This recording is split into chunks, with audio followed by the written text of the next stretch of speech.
कहानी की शुरुआत में हमें एक गांव दिखाया जाता है जहां पर एक लड़का घर में बैठकर मेडिटेट कर रहा होता है और उसके अंदर से एक लाइट निकलती है कि तभी वो लाइट ऊपर चली जाती है और तैंग सेंग उसको नोटिस करता है। तैंग सेंग गॉड रियलम में है और उसे समझ आ जाता है कि एक नए सितारे का उदय हो गया है, यानी एक नायक जन्म ले चुका है। वो अपने महल में आता है और जीवू से कहता है दोलो कॉन्टिनेंट में परिस्थितियाँ पूरी तरह से बदल गई हैं। वहीं जीवू उसके पास आती है और कहती है कि तुम इतनी चिंता में क्यों हो, जिस पर तो पहले तैंग सेंग ये पूछता है कि क्या जियाओकी सो गया है, जिस पर जीवू हाँ कहती है। तो वो अब उसे बताना शुरू करता है। असल में वो हमें यहाँ के पहले ज्योग्राफी समझाता है। अलग अलग रियलम और प्लैनेट्स में टाइम अलग अलग तरह से चलता है, इसलिए यहाँ पर गॉड रियलम में एक दिन अर्थ के 1 साल के बराबर है। तैंग सेंग डोलो कॉन्टिनेंट में और ज्यादा समय बिताना चाहता था, लेकिन इविलनेस और गॉडनेस के बीच मुसीबत आके खड़ी हो गई। उसको कंट्रोल करने के लिए तैंग सेंग को गॉड रियलम में आना ही पड़ा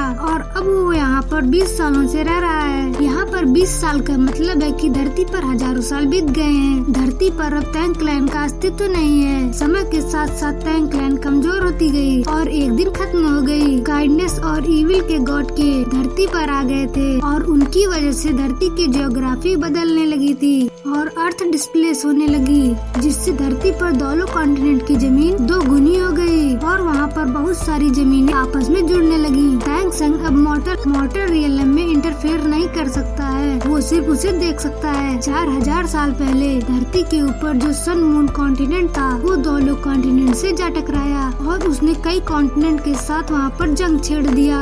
दोनों कॉन्टिनेंट जिसके पास तैंग सेंग के हिडन वेपन थे, उन्होंने सन मून कॉन्टिनेंट से युद्ध किया, लेकिन फिर भी वो सन मून कॉन्टिनेंट के आगे नहीं टिक पाए। तैंग सेंग के टाइम पर यानी 10,000 साल पहले सिर्फ 2 ही एम्पायर थे, एक था तियान-दो एम्पायर और एक था जिंगलो एम्पायर। लेकिन अब अलग अलग कॉन्टिनेंट मर्ज होने के बाद से यहाँ पर 4 एम्पायर क्रिएट हो गए हैं, जिनके बीच हमेशा कॉन्फ्लिक्ट चलता रहता है। इन सभी के पास आधुनिक हथियार हैं और इसलिए ये कॉन्टिनेंट का डार्क फेस है। तैंग क्लैन को समय के पहिए के ने निगल लिया, जिसकी वजह से तैंग क्लैन की स्ट्रेंथ हजारों सालों में तबाह हो गई। मैं यहाँ पर गॉड किंग हूँ, लेकिन फिर भी मैं तैंग क्लैन को बचाने के लिए कुछ नहीं कर पाया। जिस क्लैन को मैंने अपने हाथों से बनाया था वो मेरे सामने ही टूट गई और इससे दर्द भरी बात मेरे लिए क्या हो सकती है। लेकिन जीवू उसे और ज्यादा स्ट्रेस लेने को ना कहती है और उसे समझाती है कि तैंग क्लैन इसलिए टूट गई कि ये दुनिया प्रोग्रेस कर गई। तैंग सेंग भी समझ जाता है और कहता है कि अब लगता है कि दोनों कॉन्टिनेंट में एक नए सितारे ने जन्म लिया है और उसकी किस्मत तैंग क्लैन के साथ जुड़ी हुई नजर आ रही है। मैंने उसके भाग्य को और अच्छे से देखने की कोशिश की, लेकिन ज्यादा अंदर घुसने पर सब धुंधला सा मुझे दिखा।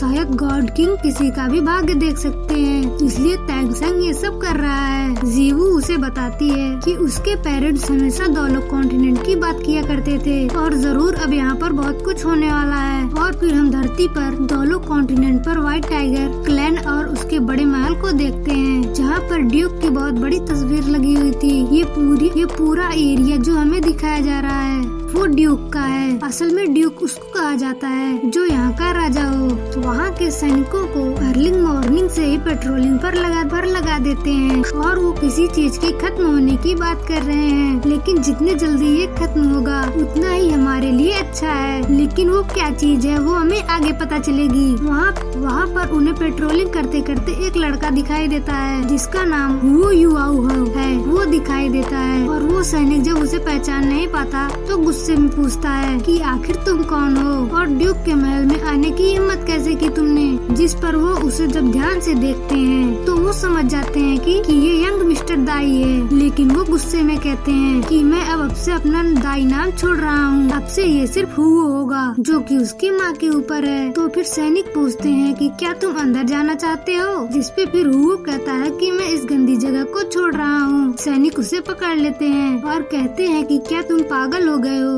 क्या तुम्हें नहीं पता कि मास्टर कौन है, कि क्या तुम्हें पता नहीं है कि वो कितने पावरफुल हैं। हाउ कहता है कि मुझे बस इतना पता है कि कितने गंदे आदमी हैं वो फिर अपनी आई स्पिरिट से उन दोनों पर हमला करके चला जाता है और सैनिक देखते ही रह जाते हैं कि यंग मास्टर कहाँ चले गए। दूसरा सैनिक उसे रोकता है कि तुम उसे यंग मास्टर कहना बंद करो, कि अगर ड्यूक की पत्नी ने अगर उसे यंग मास्टर कहते हुए सुन लिया वो तुम्हें 3 इंच कम कर देगी, यानी तुम्हारा तुम्हारा सर काट देगी। असलियत में किसी को वो का पास्ट नहीं पता कि ये बच्चा किसका है। सब इसे राजकुमार यानी यंग मास्टर क्यों कहते हैं और कुछ लोग इसको हेट क्यों करते हैं। ड्यूक यहाँ पर आने ही वाले हैं, इसलिए सैनिक जल्दी से पेट्रोलिंग पर लग जाते हैं। वहीं पर हम ड्यूक को देखते हैं जो अपने सैनिकों के साथ वापस आ रहे हैं और वो कुछ टेंशन में हैं और कुछ सोचते हुए आ रहे हैं कि तभी उन्हें वो की झलक दिखती है। और फिर जब वो आँख मूंद कर ठीक से देखते हैं तो वहाँ पर कोई नहीं था। असल में वहाँ पर हुवो है। वो पेड़ के पीछे छुप गया है और वो याद करता है कि कैसे महारानी ने उसके साथ बुरा किया और उसकी माँ को इतना जलील किया। महारानी ने उसकी माँ को महल से निकाल दिया और सेट में रहने के लिए मजबूर किया। वहाँ पर उन्होंने बहुत बुरी हालत में अपना गुजर बसर किया। वहाँ पर उन्हें अच्छे खाने की सुविधा भी नहीं दी जाती थी और उनके लिए ये एक काल कोठरी के समान था और इसकी वजह से उसकी माँ कुपोषण का शिकार होती गई और एक दिन बेहोश हो गई और अब वो अपनी आखिरी सांस गिनने लगी थी। वो बहुत रो रहा था और जब उसका नाम दाई हुआ था तो युहाओ रोने से मना करती है और उसे व्हाइट टाइगर डैगल देती है और कहती है कि तुम व्हाइट टाइगर ड्यूक के बेटे हो। तुम इस खंजर को अपने पास रखो हमेशा और अपनी जिंदगी आराम से जीना। और ये कहकर वो अपनी आंखें बंद कर संसार से विदा ले लेती हैं। और युहाओ अपने माँ के मरने के बाद बहुत रोता है और जब उसकी 16 बार 10 तक पहुँच जाती है तब वो डिसाइड करता है कि वो यहाँ से निकलकर सोल रिंग हासिल करेगा और बहुत बड़ा सोल मास्टर बनेगा।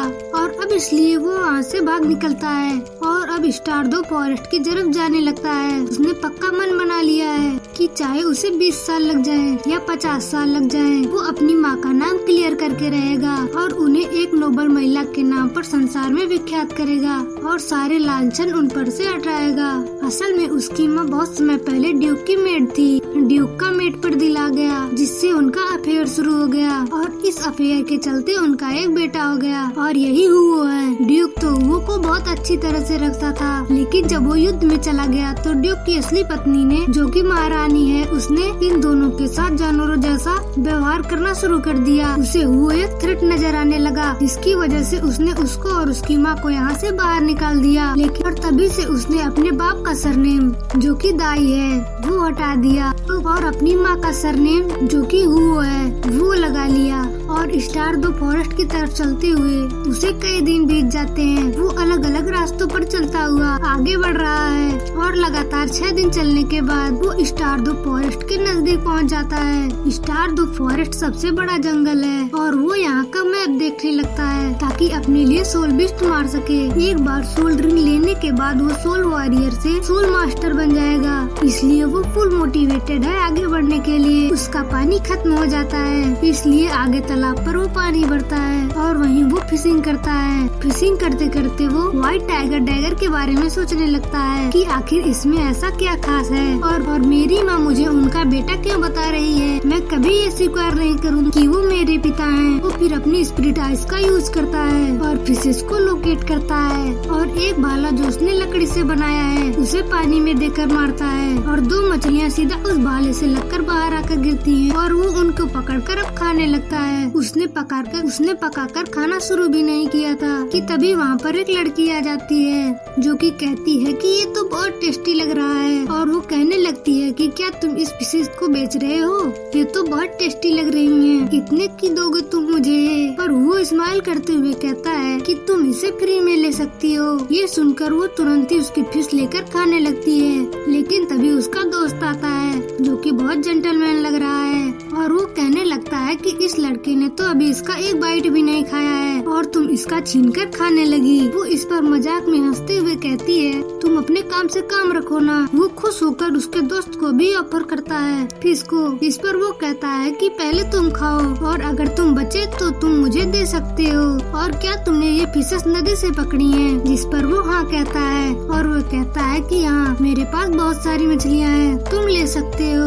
वो अब ले लेता है और उसे अपना नाम बीबी बताता है और इस लड़की का नाम तांगिया है। वो भी उनको अपना परिचय देता है और तांगिया को ये फिश बहुत ज्यादा अच्छी लगती है और वो तो साथ में आसमान पर चढ़ जाती है। ये 15-16 साल की चुलबुली लड़की है और ये तैंग सेक्ट से बिलोंग करती है। ये सब साथ में बढ़िया फिश खाते हैं और अब वो उनसे विदा लेकर जाने लगता है।